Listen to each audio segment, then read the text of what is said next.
இது ஒரு காதல் கதை. பணக்கார பெண்ணான பல்லவி ஏழை பையனான கார்த்திக்கை விரும்பினாள். ஆனால் கார்த்திக்கோ அவளை விரும்பவில்லை.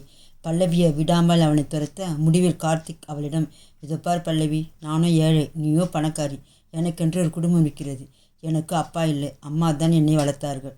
ஆனால் நீயும் அப்படி இல்லை. உனக்கு வேலை செய்ய பல பேர் உன் வீட்டில் காத்திருக்கிறார்கள். தயவு செய்து என்னை மறந்துவிடு என்றான் கார்த்திக். காதலுக்கு கண் இல்லை என்பார்கள். அதுபோல் கார்த்திக் சொன்ன எதுவும் அவள் காதில் விழவே இல்லை. முடிவு அவர்கள் காதல் கல்யாணத்தில் முடிந்தது. இருவரும் சந்தோஷமாக வாழ்ந்தார்கள். பின்புதான் பிரச்சனையே ஆரம்பித்தது. காதல் மறந்து வாழ்க்கை ஆரம்பமானது. தினமும் சண்டை ஆரம்பித்தது. அவள் ஆடம்பர செலவுக்கு அவன் சம்பாதிக்கும் பணம் பத்தவே இல்லை. அவள் அவனுடைய ஏழ்மையை குத்தி காட்டி பேச ஆரம்பித்தாள். அவனும் அவளை மகிழ்ச்சியுடன் வைத்துக்கொள்ள முயன்றான். ஆனால் அது கடைசி வரை முடியவே இல்லை. முடிவு அவள் பிரிந்து போக முடிவு செய்தது. தன் அம்மா வீட்டுக்கு போனாள். இதனால் மனம் நொந்த கார்த்திக் வாழ பிடிக்காமல் நடைப்பணமாக இருந்தான். அவனுக்கு வாழ பிடிக்கவில்லை. தன் வாழ்க்கையை முடித்துக்கொள்ள தீர்மானித்தான். தன் மனைவி மேல் வைத்த பாசத்தை நினைத்து அழுதபடி இருந்தான். அப்போது மணி நள்ளிரவு 12 மணி. கடிகாரத்தில் அடிக்க பேய் பிடித்தவன் மாதிரி பிரமை பிடித்து தூங்காமல் இருந்தான்.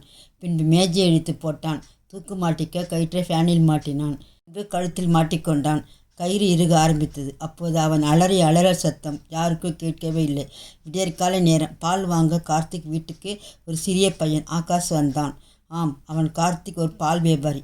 கதவு சாத்தியபடி இருக்க ஃபேனில் தங்கிய கார்த்திக்கின் கால்களை கதவு சந்தில் பார்த்து ஆகாஷ் கதவை தள்ளியபடி உள்ளே சென்று கார்த்திக்கின் கால்களை பிடித்து, அண்ணா அண்ணா 1/2 லிட்டர் பால் அம்மா வாங்கிட்டு வர சொன்னாங்க என்றபடி அவன் கால்களை தன் சின்ன கையால் தட்ட கார்த்திக் சுற்ற ஆரம்பித்தான்.